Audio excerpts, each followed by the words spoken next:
Okay, welcome to the dead microphone. Yeah, turn it on. Thank you. I've actually got some on the AV booth, which is kind of a nice, pleasant change. My name is G-Mark Hardy. I'm here to tell you about Tales from the Crypto. Woo. By the way, I brought all kinds of really cool swag here, so if you like anything from Fort Meade, if I ask you a question, give me a reasonably intelligent answer, come on up, grab something. I got playing cards. I got the regular playing cards, the unclass. And I got the red ones, they're classified. You're only allowed to look at one at a time.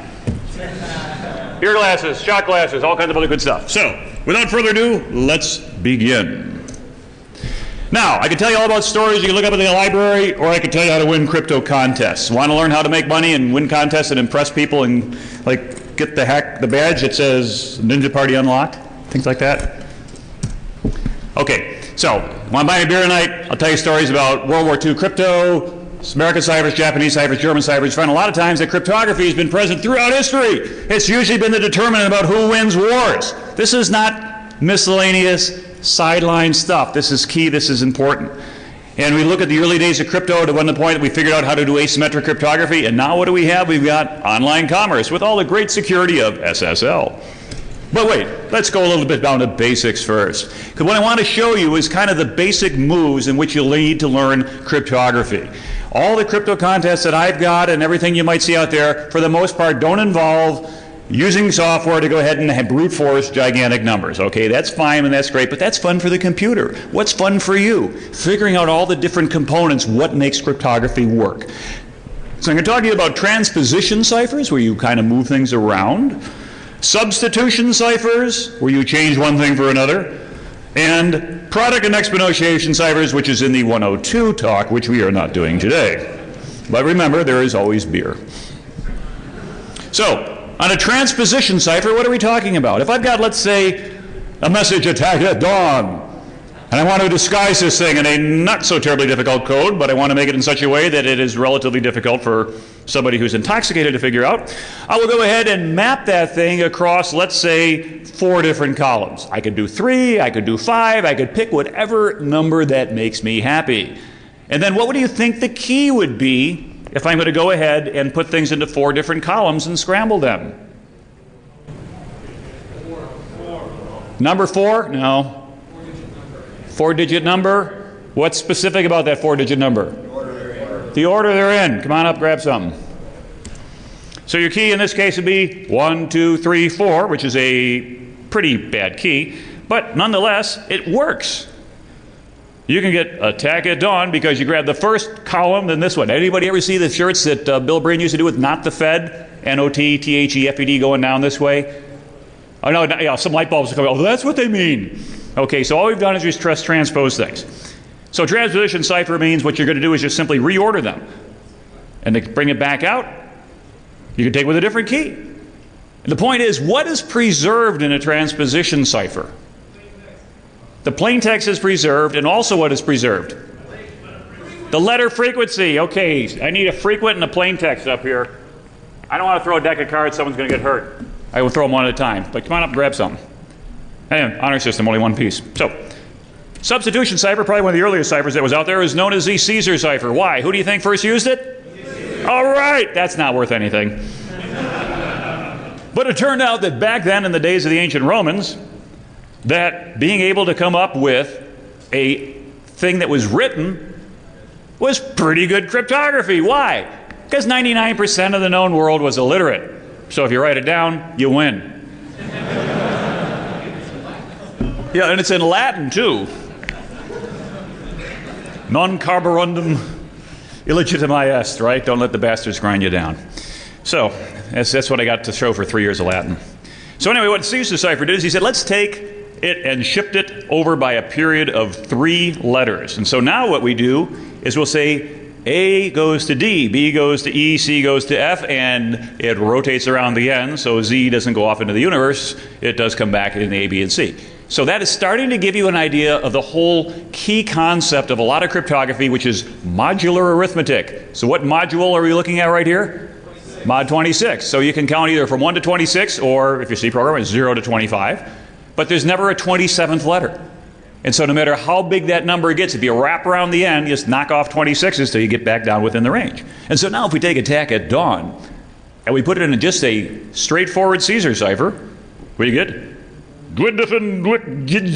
Which you might also hear tonight at some of the parties. But there's nothing magic about that particular Caesar cipher. In fact, this is probably the simplest case of a substitution cipher. Because what we're doing here is, how many possible Caesar ciphers are there? Who said 25? Come on up, get something. Because 26 is a singularity, it collapses back on itself, right? When your key is 0, A maps to A, B maps to C, C, and then you better hope that you're back in ancient Rome again, where most people are illiterate. Well, if you try to go ahead and do other substitution ciphers, you can come up with lots of different ways to do things. Because a Vigenère cipher says, well, hey, we kind of like this idea of a Caesar cipher, but just having one single key doesn't help a whole lot, because you've got 25 attempts to try it. And oh, by the way, it also, as I said, someone said it preserves not only the plain text, but it preserves the frequency information. In the English language, what's the most frequent letter ever used? E, followed by T, A, O, N, I, R, S, H, all the way down to Q, X, and Z. And you can go back and read some books that have talked about cryptography, and you can look at frequency charts, but by and large, that tends to be what you see. By the way, what's the most common character in printed text? Space. The space key, yes. That wasn't a crypto question, that was just a general knowledge, so no goodies for you, but hang in there, you'll get something. So anyway, a Vigenère cipher says, let's go ahead and pick multiple keys. And then we will encrypt every third or every fourth or every fifth letter with the same Caesar cipher. So you can see that key of A would take A to B, because A plus A is B. Think modular arithmetic. A plus P is Q. A plus Y is Z. And then, of course, you get a B plus Y, it wraps around to A again, and you can start to see that this thing fits into a nice 26 by 26 grid. And so here, if we use those things like PARTY, attack at dawn tomorrow, we break it up into groups of 5. And this is something that you often saw back in World War II, because the old Hagelin machines, the decoders, would break code up into 5-character groups. Because how was this usually transmitted? By Morse code. Da da da da da da. So what you're going to do is you're going to be sending that, and you're going to send it in groups long enough time to get the guy write down the answer and write down what he's getting. So now we'll take attack at dawn, and we're going to encrypt it with a recurring key. Party, party, party, party, party. What does that sound? That sounds like a good idea, right? So A plus P is what? No, it's not the Alexis Park. It is Q. And T plus A? U. Yeah, okay. And then we go right down the line. We find out that we can add these things right up there. And you get Kulababelix Molilesjiv. And then that is a more robust form of encryption. Now, note what's happened here. We don't have the original plain text anymore. Do we have the same frequency distribution of the letters as we started in the beginning? Anywhere is of the same frequency distribution as in the beginning. Pardon? Every fifth letter, come on up here. Every fifth letter is going to be encrypted with the same key. So if your message is long enough, you can go ahead and use something smart like saying, wow, let's take every fifth letter and see if I can map it to a histogram of the English language. Looking for the peak at E, then T, then A. Well, it's not going to land on that letter, but you're going to see peaks and valleys. And the more information content that's in your message, the more likely it is that they used a really bad encryption scheme. Because then you say, hey, the most frequently one is E, and then the least frequently one would be Z, and go from there. Usually you don't care about the low ones, because you might not even have a Q, X, or Z in your message. So by going ahead and using the most common ones, you can start to make guesses. Now you see the cryptogram that's in the daily newspaper in a lot of cities today, right? How many possible keys are that? It's a simple substitution cipher. Well, A can map to how many other letters?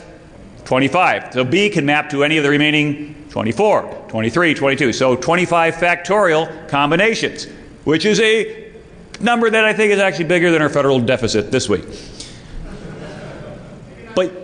But you know, yet trying to brute force billions and billions of keys is not the way most people solve that puzzle over a coffee in the morning. How do you do it? You eliminate a lot of those possibilities by looking at the histogram, by looking at the recurring patterns. And so for people who tell you, or vendors that tell you, our cryptography is better because we have a bigger key space than they do, the answer is, so what?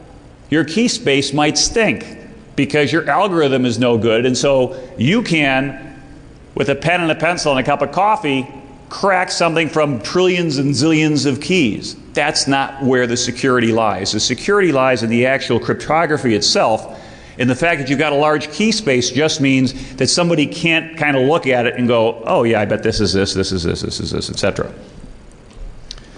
There's another cipher. And again, I'm giving you all these basic primitives because you're going to see these things in crypto contests and find ways to make stuff. Who here's won one of my crypto contests before? All right, a couple folks. So you're here on my nickel, right? Coming out here from East Coast. Yes. All right. I give away plane tickets. I fly too much, and so I give away round-trip plane tickets to people who solve my puzzles. Giving out 7 of them, by the way. Southwest, anywhere they fly in the U.S., good for a year. It's best if you use them coming to a hacker conference. Very good. But a Playfair cipher, or sometimes what I call don't cheat. And oh, by the way, anybody go to the Ninja Network party last year? We'll talk about that badge in a minute. You might see something that looks like this. What it involved is taking all 26 letters and putting them into a 25 square grid. Okay, which letter do you think we ought to leave out? Q. Yeah, it happens to be. Some places they'll leave out C, some places leave other things. This is not too different, as you see it here, from what was called the TAP code. Anybody remember where the TAP code was used? Yep, yeah, the POWs in Vietnam. What happened in Hanoi is that if you're a prisoner, you kept you isolated from all the other prisoners. So you weren't allowed to talk to them, you weren't allowed to communicate with them, they'd beat you if they found out. Well, pretty quickly they developed a TAP code that apparently the North Vietnamese never quite figured it out. And what it involved is just giving row and column. You're basically setting an index on this particular grid. So if you want to greet somebody like hello, the first one is a 2 down, 3 across, then first row, 5, HE, and then hello and things like that. Pretty basic, but that's sort of one of those encryption things that is just what type would you call that? Substitution, right? You're substituting taps for particular letters. Pretty straightforward. And so in this particular case, if we use the key of Hacker Jeopardy needs more crypto, for example, another cheap plug for Hacker Jeopardy, what we're going to do is we're going to start to populate those letters until we see a repeat, and then we'll skip it because we can't use it more than once, right? And so there's H for hacker, H-A-C-K-E-R. And I thought I had this on automatic, but it's meant. Okay, Jeopardy, J, we already used E, so we can't use it again, right? Because E's already up there. So we skip it and go to the O. And then P, A, R, D, Y. And then needs more crypto, and now you're going to find out that you just fill in the last of the letters at the end. So just about every time a Playfair cipher is going to end in the bottom right corner with a Z, unless there's a Z in your key. And you say, well, is that a weakness? Potentially. Is there a problem here? Well, now that I've got this weird-looking grid, how do I use it? Well, the nice thing with the Playfair cipher is that it's a pretty simple. There's only 3 rules. And so what the 3 rules are is that if you have 2 letters that are in the same row, like I'm trying to encrypt R-O, I would just simply say R and O are in the same row, so I go to the right one click, J and P. If I'm trying to encrypt the pair of letters S-T, where do you think it goes? M-Y, it wraps around. All right, so just think of this thing as like a cylinder that wraps back on itself. If I want to encrypt the letter pairs F-I, they go to G-L. And if I want to encrypt the letter pairs like C-E, it would go to K-H. So in a row, it's pretty straightforward. But you're noticing what I'm doing. I'm breaking it up into 2-letter groups. Why? Because when I look on my particular grid, I need to have like a start and an end point. But wait, there's more. What if they're in a column? What if I try to encrypt the letter pair A-N? What do you think the result would be? J-F. Yeah, you just go down one. If I encrypted S-W, S goes to G, W goes to C. See how that works? That's rule 2. And what's the last possibility? If they're not both in the same row or they're not both in the same column, they're in different rows and columns. Is that a problem? Not at all. So if I want to encrypt the letter pair H and S, I just kind of make a little opposite corners. H goes to C, S goes to Y. If I encrypt J and I, it would go J goes over in the same column I is, it becomes a P. I goes back over to J's column, it's an F. Do I ever have to worry about wrapping around when I'm doing something like that? No, I don't. Because it's not going to wrap around. So the wraparound is only going to get you if you're both in the same row or the same column. So it's like an infinite thing here, but the opposite corners work. So with those 3 simple rules, I can now take now is the time for all good men to come to the age of their country, and I'll break it up into 2-letter pairs. Now, here's the problem. If I've got the letter LL at the end for all, what do I do with LL? Where does LL go to? Well, LL goes to, well, LL. It collapses onto itself. Is that a good crypto? No, it's not. So one of the first rules about a Playfair cipher is you can't encrypt a pair of letters that are the same. So what do? You shove a filler in there. How about we put it in a queue? Would that work? Because you're not using it. Well, all right, because then you don't know what to do with it. It won't process through your encryption algorithm. So what do you think we ought to do with it? We'll stick an X in there. Why not? X marks the spot. So you can look at, we've padded the LL at the end and put an X after each one. So now that pair of LL becomes LXLX. So now is the time for all becomes the following. We take that grid, and now the N and the O, if we look at it, there it is. Third row, second column. NO becomes SJ. WI, we look in there and it becomes XG. And as you look at each pair and take a moment to look at the grid, it's pretty straightforward. Well, you can code this thing, or if you had to, you could do it by hand. Seeing as this came from the 19th century, I would say it's a pretty good job that it was done by hand initially. In fact, a lot of these things can be done that way. When I run crypto contests, I found people looking for, hey, I got to go download something, get a little JavaScript. Do it yourself. Think through it. Don't let somebody else do your thinking for you. The reason being is that as we look at cryptography, it becomes the backbone of a lot of things we do in our society. It's also our protection for privacy and security, but it's based on some real simple moves. Probably the most secure cryptography ever invented by man is what's called the Vernam cipher, or one-time pad. What do you think one-time pad means?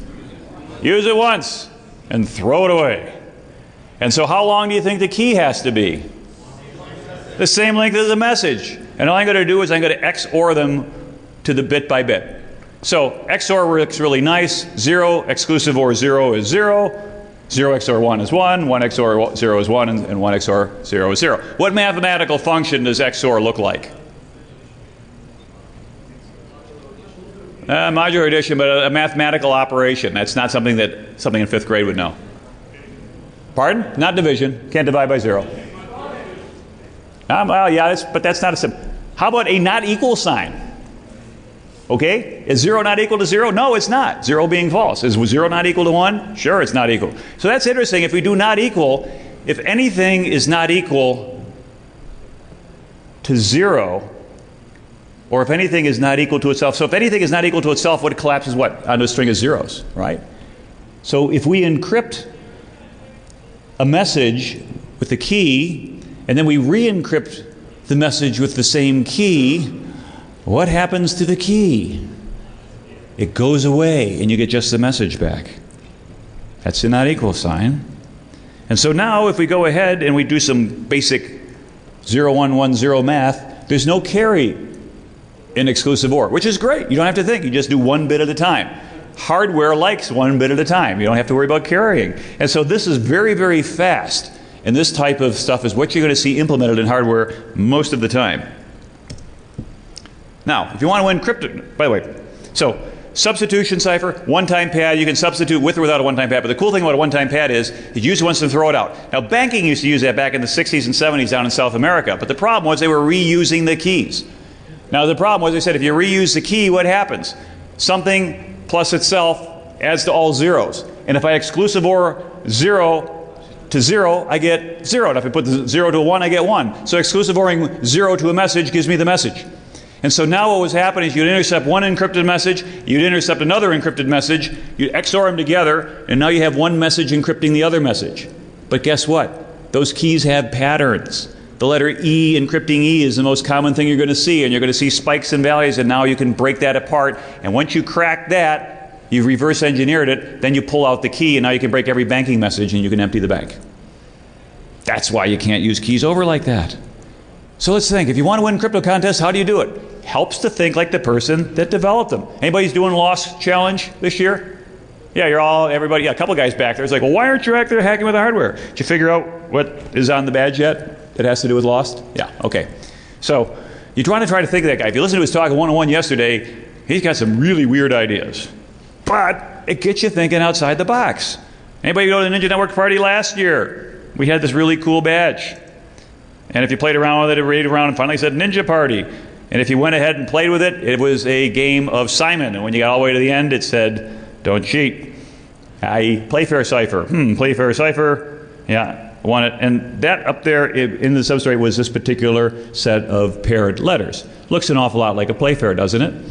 And now you kind of eliminated all the other possibilities of what it might be, and you can start cryptanalyzing that and going after it. Playfair, by the way, 676 different combinations. There's a lot of things you got to worry about in some of these big grid things, but you don't have billions of keys. So there's some ways you can come up with some patterns and things like that, and that's what was out there on that particular thing.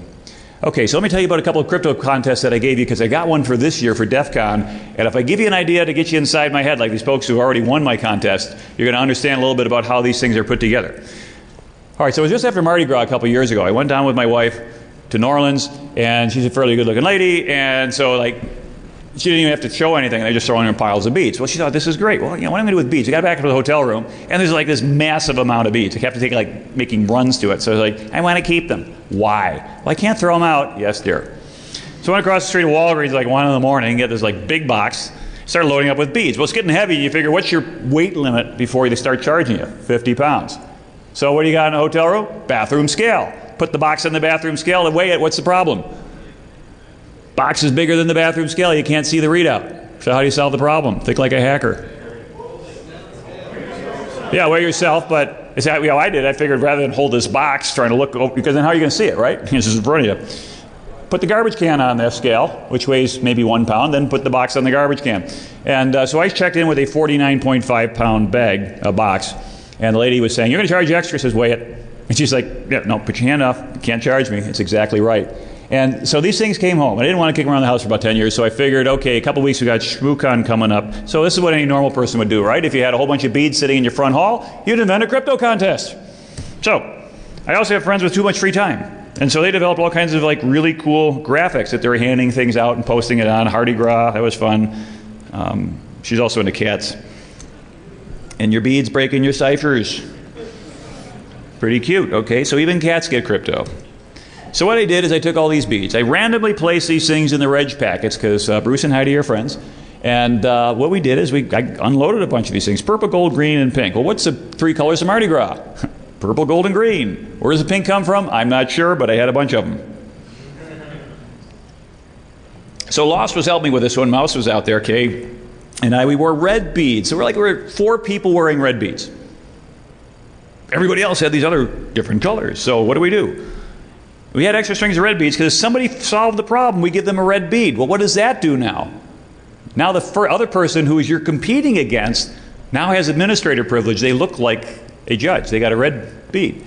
So you can walk up to somebody who's got red beads on and say, have I got the answer? And they might have the answer, but they could say, no. So you had to work around the social engineer problem. So then I put a whole bunch of messages in the other packets. These are the plain text. Congratulations on your opportunity to join our first ShmooCon Crypto Conundrum, and things like, and you'll obtain an important hint that will assist in solving the first round. What's unusual about that text?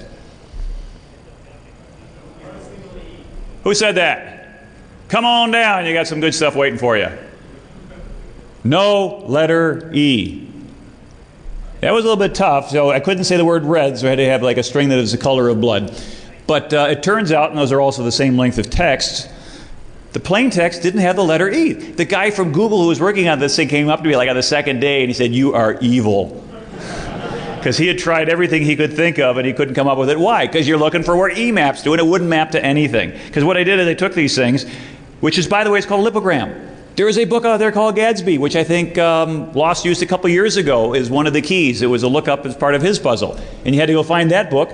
And the entire story of over 50,000 words was written without using the letter E. Imagine that. So the padded plain text, we go ahead and notice what I've stuck in the middle, that letter Z again. You might see that again. In the military, when the instructor said something would be on the final exam, they would kick the podium, so you'd be aware of it. That's also what you found out sometimes in the military back in World War II. If you wanted breaks between words, you put Z's in there because there weren't too many Z's out there. And if you had go to the zoo and you had ZZ, you'd figure it out. So I used 5 Caesar ciphers. 7, 13, 1, 18, 11. What does that sequence spell out, by the way, in terms of index from the alphabet? G-Bark. Yeah, you already got stuff. You want some NSA swag, though? No, you got plenty. Okay. Yeah, he works there. He's a fad. So what I did is just encrypt each one of them to this type of ciphertext. Pretty straightforward. Each one, as you notice, has its own commonality. So if my GMA, so the third one, you're going to see a lot of repeating letters, but look at the stuff that you find there. And in fact, if you look at the last letter of each ciphertext, because that was the letter Z, remember I had to pad Z's at the end to make them all the right length? That's a weakness in my system, because look at the last character in each row. G-M-A-R-K. Now these are actually separate, so I forced people to actually socialize. You had to talk to at least 4 other people to go ahead and come up with these, because I wouldn't give them all to one person. And then I also had clues like this. It said shmoo, shmoo, shmoo, shmoo, shmoo. Actually, wait a minute. Yeah, I guess I did put them all in the same thing. I got a drink. So,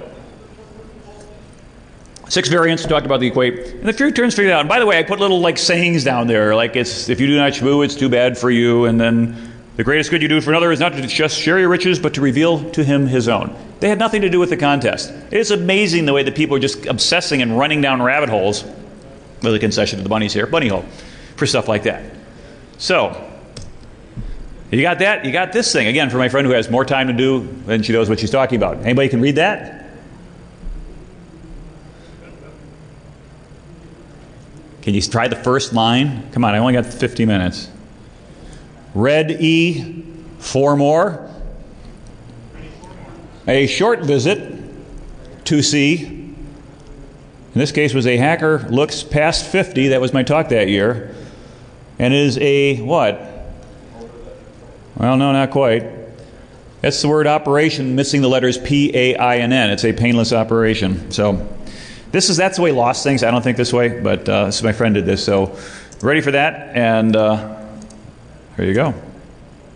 And so if you came to my talk, a hacker looks past 50, you got new clues. Because that got you from the first stage, second stage, and here we go. And I handed out cards, admit one, must be present to win. So I used to do random drawings, and we pick stuff like this. Here I'm just looking for smart people, which is better. And it had at the bottom of each one some little text field down there. Now these cards are original. They're from my mom's attic. I had them from an old job deck from the 1970s. Mom never throws anything out. She's lived in the same home for over 50 years. Thank goodness for that. If you wanted old stuff, tough for you when she passes away because we got to go through all that attic. But meanwhile, it's great for getting old 50-column cards.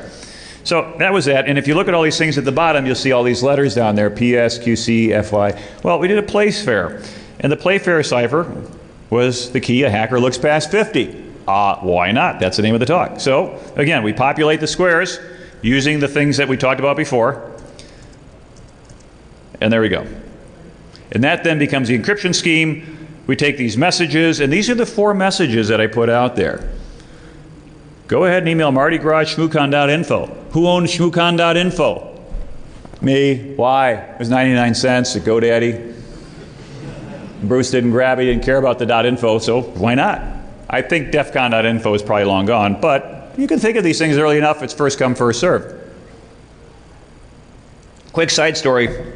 Back in 1995, when I was first poking around the internet domain list, 2-letter domains, AA.com, AB.com. How many possible 2-character domains are there? Well, 676 are their letters. I got to throw in the numbers, but who wants 0x unless there's something after it? Well, it turned out that what percentage of those domain names were not in use? About 88% of them. It turned out that there were only about 80 of those domains were registered. And they could have had any of them. But back then, the ethic that we had was you don't take stuff you don't need. It was like seashells on the seashore. You see one you like, take it. You don't see one you don't like, just leave it. And so we just kind of let them go. So anyway, you can email, go to a website, make a phone call, and then interact with humans, the scariest part of all. We pad that for encryption. Squish them down together. Note the presence of a couple X's in there, like shmoocon on the top row, S-H-M-O-X-O-C-O-N. You only have to worry about the double letter in a Playfair if they happen to be in odd-even positions. Because if they're in even-odd, they stretch across the pair and they won't affect each other. But there was an error that one of the teams made that they discounted the whole thing because they found some letter pairs. Because if you go ahead and you encrypt it with the Playfair cipher, it looks like this, but then you find out there's a bunch of letter pairs. If you're careful, though, you notice that RRMMIIKKAA, they're not part of the same pair. It's the last of one and the first of another. And one team spent half a day, they forgot to even think about Playfair because they assumed, incorrectly, that this is going to be a pair of letters. So you got to count.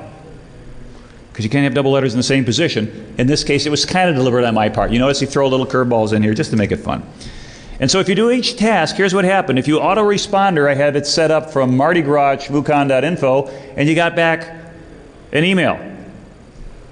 Tango Alpha Whiskey, Sierra Alpha Edge Golf, Kilo Golf, Mike, India Echo 54. Send another email to the same domain using the numbers you find in the clues. If you get them all and in the right order, the fourth hint will be given to you. I think I've been reading Dr. Seuss recently. If you went to the website, and it turned out that if you went to the first website that I had, you couldn't traverse, shmoocon.info. That was just a subdomain on mine. You couldn't traverse the shmoocon.info. You had to go up to Gmark and back down again. That was a basic web traversal challenge, but it was in there. And hats off to you. You solved puzzle 2, and here's some more information. In the third clue, I was working out in Hawaii at the time in the reserves, and I had an 808 phone number on my cell phone, so I just gave you a voice message. Well, if you took those first 3 together, and you added them all together, what you would get is the first 3 rows, and then again go column-wise. The magic words to say to Gmark are, give me white beads. Well, what is this 571428 thing? That was that 4th clue. Here's the 4th piece of 4, so you need to look no more. So wait a minute, this is like cart before the horse. No, not really, because the first 3 rows had the digits in there. 571428. What's significant about 571428 in that sequence? No, it's not the firing order of a V6 that's 2 extra cylinders. 4 7s, yes, come on up, grab something. 142857, 142857, repeating irrational number, rational number, whatever. It's been a while. So if you get that 4th one, it gave you the last set of stuff. Go for it. Did you find this with ease or use the force of a brute? Why? Because you could brute force all 6-digit combinations, right? And eventually you'd get an autoresponder after you got hammered for this poor website. And so you got the information. So if someone came up to me and said, give me white beads, you got white beads. Well, the first team to do that, I got a call from a guy who says, hey, we solved your puzzle. Could you give me white beads? I say, great, come on, meet me in the lobby. And 4 people come down. Anybody here? No, they're off doing the lost puzzle again. So Zach Lee, Jolly, and Matt had all solved this thing. And they said, now I'm up this creek because I was going to give one winner one round-trip ticket, but 4 people won. So what should I do? What would you do? Give them all. Why not? So I gave them all to it. And then they spent their time then, like this year, trying to solve a lost puzzle. So we're sitting there at the closing ceremony, and Jolly's saying, like, any hints? I said, yeah, start saving your money for next year because you're not going to get a free ticket. And I was going to say, by the way, that 2008 DEF CON puzzle remains unsolved because I had a DEF CON puzzle that was like this. Those are the cards I gave out. Except there's a rather smart person in here who solved it. There you are. You don't have to identify yourself if you don't want to, but you could. You want to stand up? Somebody else wanted to stand up, right? Going? Going? You don't have to do this anymore? Somebody else. Oh, nope, somebody else did not get it. Oh, wait a minute. I'm going to let you finish, Gmark, but I just got to say that Dan Kaminsky had one of the best talks of all time.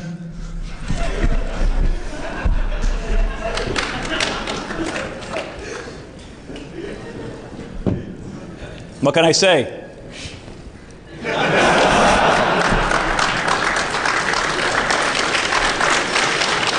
All right, I think somebody just advanced one around the scavenger hunt.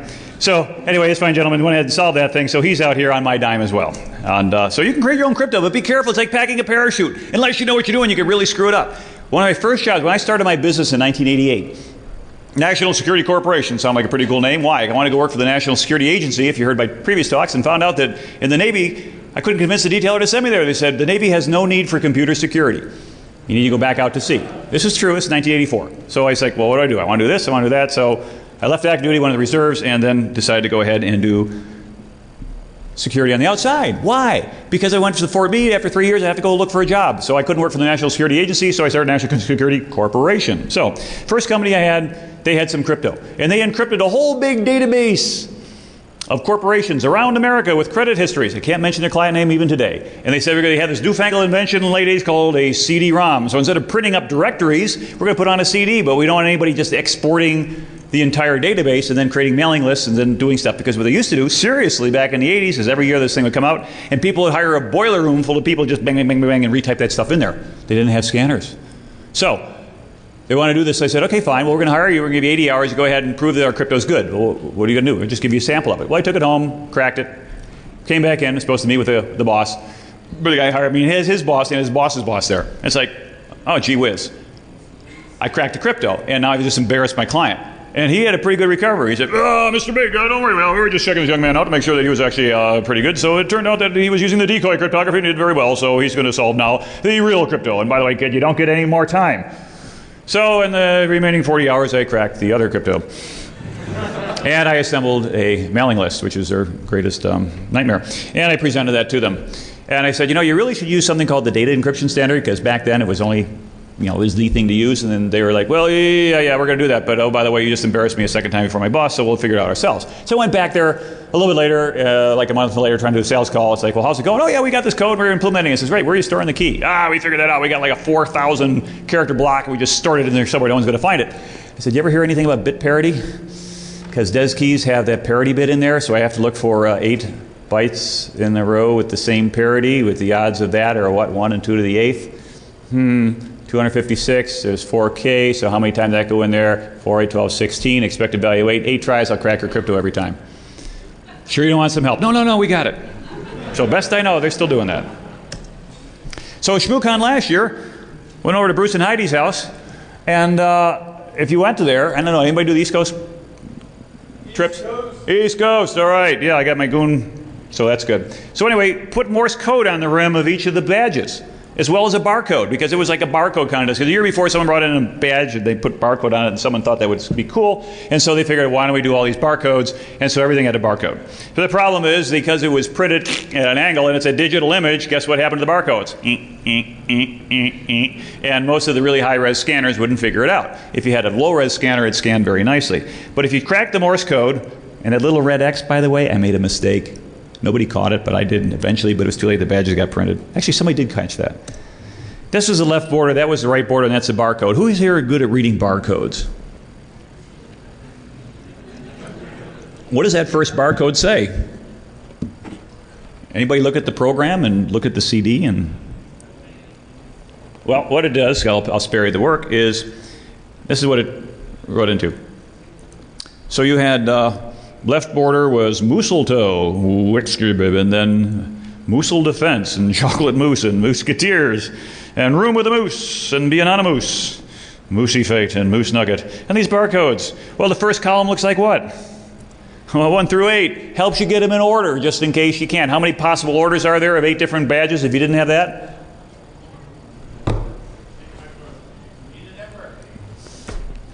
How many possible ways can you arrange 8 things? Not 8 factorial. 60. How about 2 to the 8th? No schwag for you. And these things are actually legitimate checksums from the NAND barcode. But what's stuff in the middle?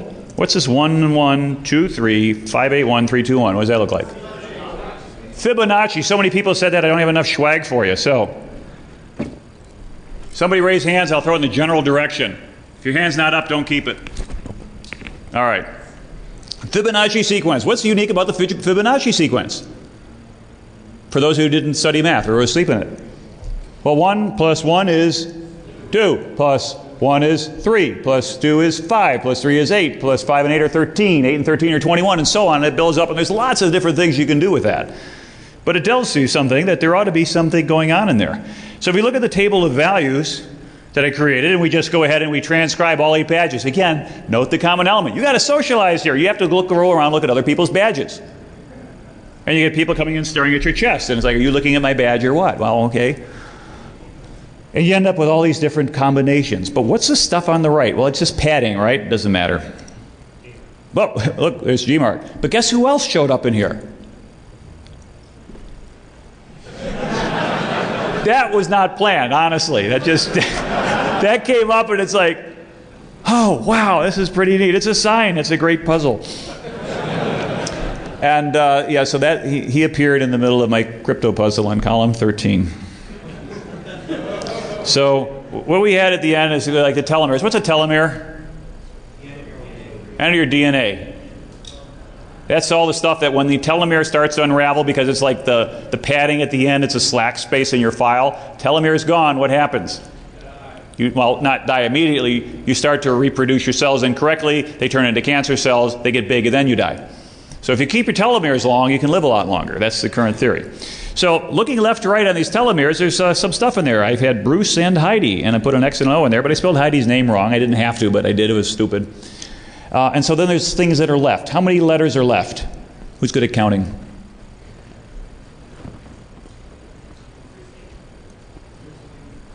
16 letters are left.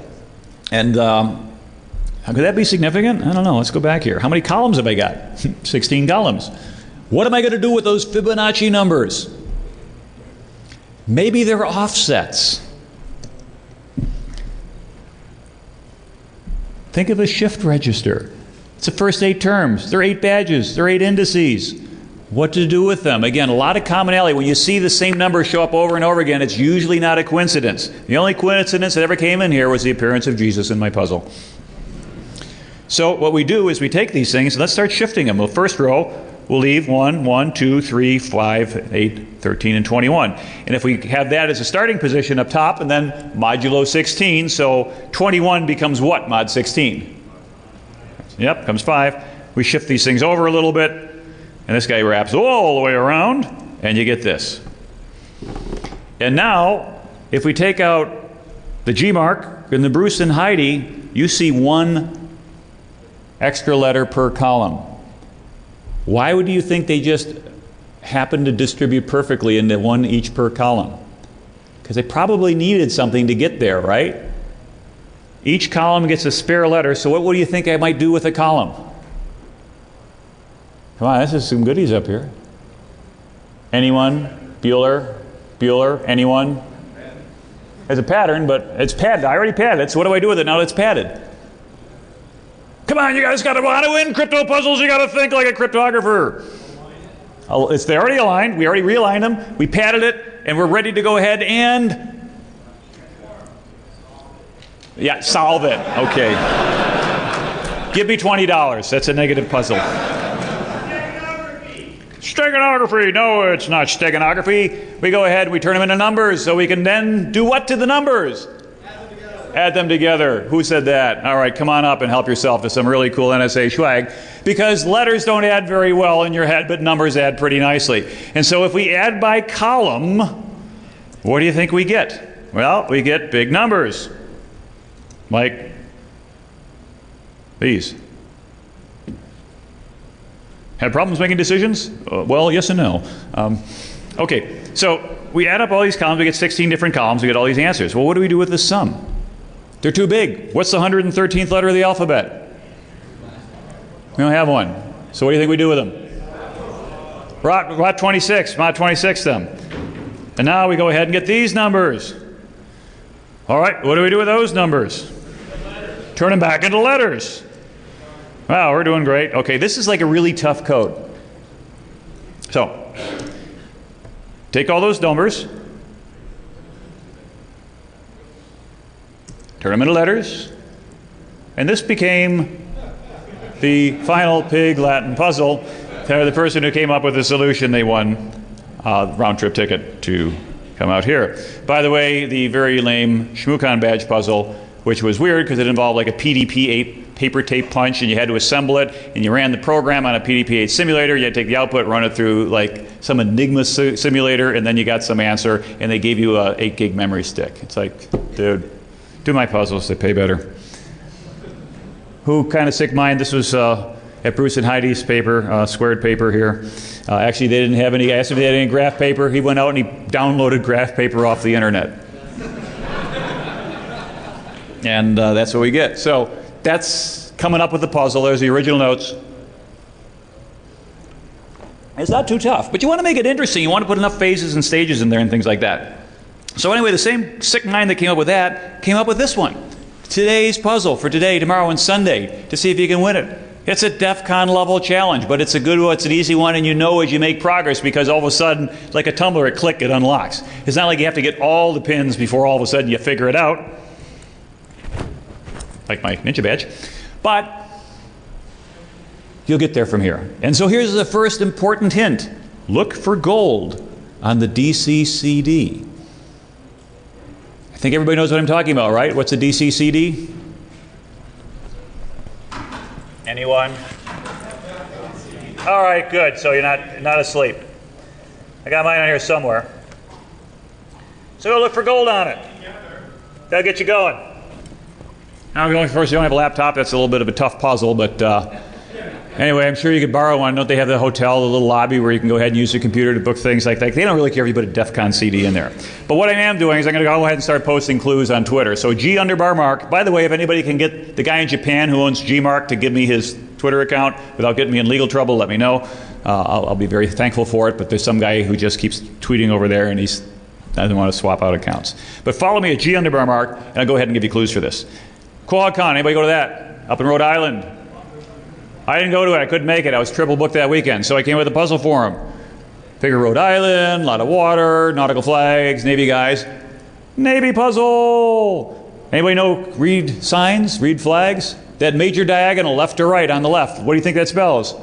Take a guess. No, it's 9 letters long on the diagonal. Drink. Q-U-A-H-O-G-C-O-N. Quahog-Con, around here and around there. And on the back page of the program, you had all those different flags. Well, what am I going to do with the stuff on the left? How does that help solve the thing on the right?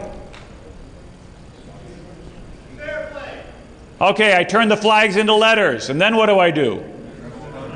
Turn them into numbers, and then what do I do? Don't add them because I got a lot of blank spaces. Don't you ever read the paper? What do you do with the 9x9 grid when you've got some spaces with numbers and some don't have numbers? Oh, wow, how about that? Then what happens if you think you add those two together? You get a message. See, it's pretty easy. By the way, nobody got it at the con. Somebody had to solve it. They raced against David home. Where are you? Over there. Yeah. This guy sitting home said, it took me an extra hour. I had to go feed the baby. It's like, lame, but he got it. So these things are a lot of fun. ShmooCon this year, here's what we did. Lots of badges. Anybody went to ShmooCon? You saw these 4 tuples of numbers. Up to 6 decimal points, integer. What do you think these might be? How often do you see numbers to 6 decimal points? What do you think that might be? Coordinates, right. What kind of coordinates? Yeah, Latin long, GPS. So you take that. What about the next one? 345, 114. What could those possibly be? It could be area codes, but 114 is not an area code, so drink. Could be flight number, room number. Could also be what? Direction, yeah, exactly. A compass direction. The last one is, well, the distance in miles, nautical miles. Oop, fell off the end of the map here. And so it turns out that if you go ahead and you take all these things and you look at the Latin long, you happen to find, doing Google Maps, an airport at each of those locations. And if you travel in the direction and speed from that to the next airport, it takes you to the next airport, so it helps you get them in the right order. And if you look at the 3-letter airport codes, and you string it all together, it makes a message. And so you win. So you don't have to go yet because we got 2 more minutes, and we'll get you out of here on time. So anyway, I'm going to be here. I'll answer questions for you for the next couple minutes. Got ready for the next one, but I want to thank you for Tales for the Crypto. Go follow me at G_Mark. Basic maneuvers are all here. Look for gold on the DCCD and go ahead and win some of my plane tickets, just like you can win Ben Stein's money. Thank you very much. Hope you have a great time.